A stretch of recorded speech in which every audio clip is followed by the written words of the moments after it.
Hi, and welcome to the second video on the most common relationship mistakes. In the first video, we talked about how you can easily undermine healthy relationships and how to tackle jealousy. Now this time, again with the aid of cartoons from our course 10 Steps to Overcome Insecurity in Relationships, I'm going to show you how a fear of rejection makes you see it everywhere and what's really behind the fear of abandonment, and how to grow a successful relationship. So in this cartoon, this guy is, getting every signal under the sun that she likes him, but his fear of rejection is so strong that he's still worrying. His imagination is still messing with his mind, and eventually you can bet that it will mess with his relationship too. So when people feel insecure in their relationship, it's often because they've learned to hold themselves in particularly low self-esteem. Maybe they've learned to believe that they're unattractive or uninteresting or even unlovable, and that's what's driving their insecurity and pessimism. Now they can't understand why their partner is even with them. Why would their partner be with them? And you probably know that the real danger of a fear of rejection is that it's often a self-fulfilling prophecy. So what do I mean by that? Well, the thing is, if you're worrying that you're going to be rejected all the time, you start to see signs of it everywhere, or think that you do. And when you see those signs, you take it as proof that you were right.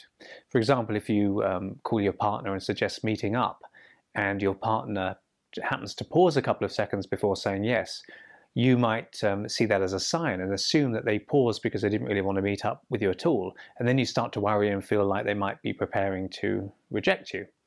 This then makes you more anxious, so that when you do actually meet up with them, they get the impression you'd rather not be there. And so from nothing comes a situation where both people think the relationship is in difficulty. And this is so common. Most of us can identify with it from personal experience. It's like a person with a fear of flying. She'll scrutinize the looks on the cabin crew faces. She'll panic at every patch of turbulence because she's afraid and obsessed that there's signs that the plane is about to crash. But if she wasn't afraid of flying, she'd just settle back and relax and really enjoy the ride, not really pay any attention to the flight crew or feel worried about the turbulence. She wouldn't see those as signs, but as a natural part of it. So how do you escape this horrendous cycle of anxiety? Well, you need to learn to relax. You need to be able to relax yourself physically and mentally when thinking about your relationship, so that you can see it clearly. And once you can tolerate uncertainty, then the whole problem evaporates, which is why I teach this on the course. It totally short-circuits the whole thing. So you're no longer stuck going round and round trying to think good thoughts and only getting dragged back into the old negative cycle. It really is the only way out. Okay, so let's take a look at the next cartoon. So here's this guy who has really been abandoned. And if you have a fear of abandonment, you feel just as stranded and helpless as he does, which, unless you really do live on a desert island, isn't the case in reality.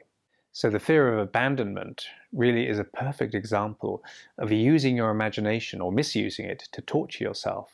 If you have a real fear of abandonment, you aren't thinking, well, if he leaves me, I'll probably feel sad for a while, but I've still got my friends and my job, and there's that thing I always wanted to do anyway, and so forth. No, you're thinking that you're going to be like that guy on the island, or feeling like you're going to be like the guy on the island, totally alone, totally helpless, with no way of improving your own situation. This sort of feeling can often stem from, when you were a child, when you were less able in reality to help yourself, and the feeling gets carried over to adult life where it doesn't belong. In psychology, this is called learned helplessness, and you can behave this way in one or more areas of your life. So if fear of abandonment is a problem for you, here's how to tackle it. When the feeling comes up, you need to sit down and write a list of all the ways you could make a difference to your own situation if the worst happened, and reasons why you're not like the guy on the island.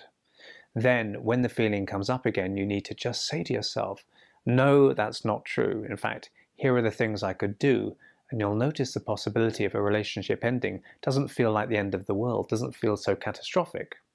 That way it loses its power over you, and you'll find you feel much more confident in your relationship. Sometimes this can take a while, so you need to stick at it, and we include a specific session on this in 10 Steps to Overcome Insecurity in Relationships.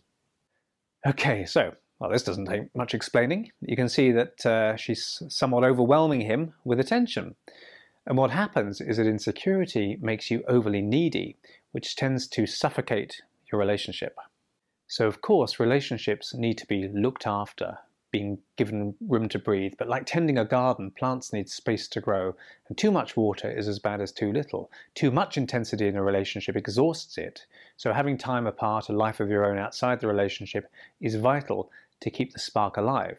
It's easy to forget that just because you're in a relationship with someone, it doesn't mean they lose their rights to privacy. So asking someone what they're thinking all the time or whether they're okay can actually begin to make them feel like they have no private time at all. So if you find yourself doing this in your relationship, what can you do about it? Well, the first thing to remember is that this sort of behavior is driven by anxiety. And so it's the anxiety we need to deal with. It's common to imagine that the anxiety is being caused by your partner, but deep down you'll know, if this really isn't the case. So once you become less anxious about your relationship, you'll be able to see your partner and your relationship much more realistically and be able to sense when your partner perhaps needs a little more space, or indeed when you yourself do. That way you'll become much better at maintaining healthy long-term relationships, just like an expert gardener knows how to keep the garden growing well all year round. So let me tell you a story about someone whose anxiety ruined a relationship. Quite a few years ago, a client named Laura came to see me during the time when she first began dating a nice man called Steve. Now the problem wasn't Steve, the problem was Laura. And a few years before that relationship, she'd been in a relationship with another guy called Jeff, whom she'd really loved. Now the trouble was Laura wanted Jeff to express his love for her by being with her all the time. She'd grill him when he got home from work, asking who he'd spoken to that day, what he'd been doing every minute of the day, and so forth. And if ever he was silent in a natural moment, as people are sometimes, she'd ask him what he was thinking. And he got to the stage where he didn't go out with his friends anymore because Laura wanted him to be with her all the time. And although Jeff and Laura had originally had a real connection, and they could have had a future together, Jeff just couldn't cope with being monitored every moment of the day. So eventually he broke up with Laura, which is why she came to see me when she got together with Steve, because she really liked Steve, but didn't want to drive him away with her insecurity. So together we worked on ways that she would behave around Steve that would allow him to be her boyfriend, but also his own person. So I detailed this 5-point program Laura and I worked on in the 10 Steps to Overcome Insecurity in Relationships course. But the point of the story is that Laura stuck with it. She learned how to relax and calm her thoughts, and she and Steve wound up getting married. So the final video will be with you in a few days, and will tell you about the single biggest mistake I've seen people making in established relationships, and why putting everything into your relationship always backfires. And 3 things you may never have considered about trust within relationships. So I'll see you then.